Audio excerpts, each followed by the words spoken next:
नमस्कार, हिमाचल बुलेटिन में आपका स्वागत है। पेश है आज के समाचार। मुख्यमंत्री श्री जयराम ठाकुर ने आज सोलन के परिधि गृह में प्रधानमंत्री श्री नरेंद्र मोदी के मन की बात कार्यक्रम का संबोधन सुना। अपने संबोधन में प्रधानमंत्री श्री नरेंद्र मोदी ने कहा, मेरे प्यारे देशवासियों, नमस्कार। बीते सप्ताह हमने एक ऐसी उपलब्धि हासिल की जिसने हम सबको गर्व से भर दिया। आपने सुना होगा कि भारत ने पिछले सप्ताह 400 बिलियन डॉलर यानी 30 लाख करोड़ रुपए के एक्सपोर्ट का टारगेट हासिल किया है। पहली बार सुनने में लगता है कि ये अर्थव्यवस्था से जुड़ी बात है, लेकिन ये अर्थव्यवस्था से भी ज्यादा भारत के सामर्थ्य, भारत के पोटेंशियल से जुड़ी बात है। एक समय में भारत से एक्सपोर्ट का आंकड़ा कभी 100 बिलियन, कभी 150 बिलियन, कभी 200 बिलियन तक हुआ करता था। अब आज भारत 400 बिलियन डॉलर पर पहुंच गया है। इसका एक मतलब ये कि दुनिया भर में भारत में बनी चीजों की डिमांड बढ़ रही है। दूसरा मतलब ये कि भारत की सप्लाई चेन दिनों दिन और मजबूत हो रही है और इसका एक बहुत बड़ा संदेश भी है। देश विराट कदम तब उठाता है जब सपनों से बड़े संकल्प होते हैं, जब संकल्पों के लिए दिन रात ईमानदारी से प्रयास होता है तो वो संकल्प सिद्ध भी होते हैं। मुख्यमंत्री श्री जयराम ठाकुर ने प्रधानमंत्री गरीब कल्याण अन्न योजना को अगले 6 माह यानी सितंबर 2022 तक बढ़ाने के लिए प्रधानमंत्री श्री नरेंद्र मोदी का आभार व्यक्त किया। यह इस योजना का 6वां चरण होगा। इस योजना का 5वां चरण मार्च 2022 में समाप्त हो रहा है।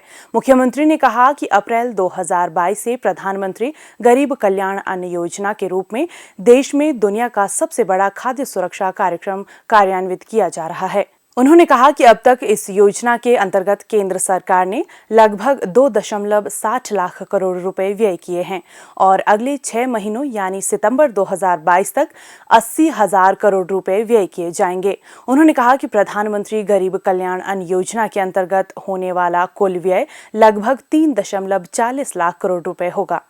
श्री जयराम ठाकुर ने कहा कि भारत सरकार द्वारा वित्त पोषित इस योजना के अंतर्गत भारत में लगभग 80 करोड़ लाभार्थियों को कवर किया जाएगा। उन्होंने कहा कि इस योजना से प्रदेशवासी भी लाभान्वित होंगे। मुख्यमंत्री ने कहा कि इस योजना के अंतर्गत प्रत्येक लाभार्थी को राष्ट्रीय खाद्य सुरक्षा अधिनियम के अंतर्गत खाद्यान्न के सामान्य कोटे के अतिरिक्त प्रति व्यक्ति प्रतिमाह अतिरिक्त 5 किलोग्राम निःशुल्क राशन प्रदान किया जाएगा। अर्थात हर गरीब परिवार को सामान्य राशन से लगभग 2 गुना राशन मिलेगा। प्रदेश सरकार समाज के हर वर्ग के कल्याण के प्रति प्रतिबद्ध है। इसी कड़ी में सामाजिक सुरक्षा से जुड़ी योजनाओं का विस्तार करते हुए प्रदेश सरकार ने बुजुर्गों, महिलाओं और दिव्यांगजनों आदि को प्राथमिकता दी है। इसमें उन्हें मिलने वाली पेंशन की राशि बढ़ाना, आय प्रमाण पत्र की अनिवार्यता खत्म करना और आयु सीमा घटाना शामिल है। पेश है एक रिपोर्ट। जहां सजदा हो बुजुर्गों का, वहां की तहजीब अच्छी है। जहां लांघे ना कोई मर्यादा, वो दहलीज अच्छी है। बजट भाषण के दौरान मुख्यमंत्री जयराम ठाकुर के ये बोल बुजुर्गों के प्रति उनके अगाध सम्मान को दर्शाते हैं। जब से सत्ता संभाली तब से अब तक राज्य के बुजुर्गों का अपने परिवार की तरह ख्याल रखा है।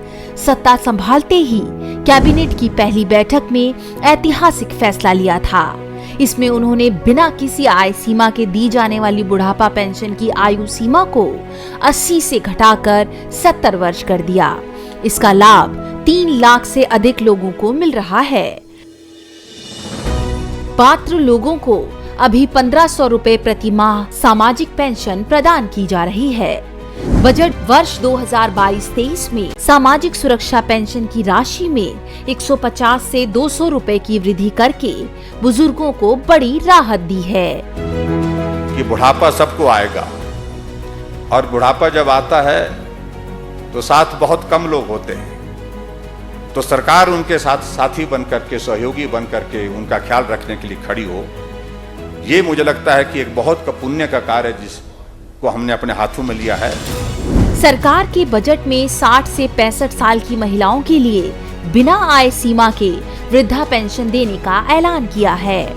इसी तरह 60 से 69 साल के पुरुष भी बिना आय सीमा के वृद्धा पेंशन के पात्र होंगे। विधवाओं, एकल नारी और परित्यक्त पेंशन वर्तमान में 1000 रुपए से बढ़ाकर 1150 रुपए की गई है।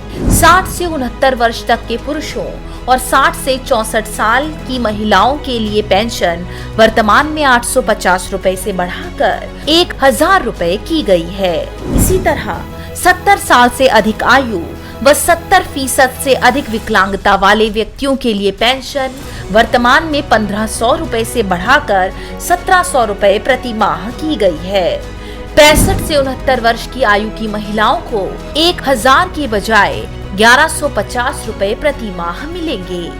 कुष्ठ रोगी व ट्रांसजेंडर को मिलने वाली पेंशन 850 रुपए से बढ़ाकर 1000 रुपए की गई है। सरकार ने अपने कार्यकाल में ही सामाजिक सुरक्षा पेंशन योजना के परिव्यय में 3 गुना वृद्धि की है। जयराम सरकार सामाजिक सुरक्षा को लेकर कितनी संवेदनशील है, इसकी बानगी आंकड़े साफ साफ बयां कर रहे हैं। वर्ष 2017 तक राज्य में 4,25,000 व्यक्ति सामाजिक सुरक्षा पेंशन ले रहे थे। इस मद में तब 450 करोड़ रुपए खर्च किए जा रहे थे। पिछले 4.25 साल के कार्यकाल में 2,20,000 नए पात्र लोगों को यह पेंशन मंजूर की गई है। सबकी दुआओं को दिल में उतारना है, हमको तो हर घर का चूल्हा संवारना है। फिलहाल राज्य में 6,35,000 लोग सामाजिक सुरक्षा पेंशन के दायरे में हैं। नए वित्त वर्ष में 40,000 और पात्र लोगों को इस दायरे में शामिल किया जाएगा। जयराम सरकार के इस फैसले से राज्य में अब 7.5 लाख लोग सामाजिक सुरक्षा पेंशन का लाभ उठाएंगे। वर्ष 2022-23 में इस मद में 1,300 करोड़ रुपए का खर्च होगा, जो वर्ष 2017-18 की तुलना में करीब 3 गुना है। जयराम सरकार, बुजुर्गों की मददगार।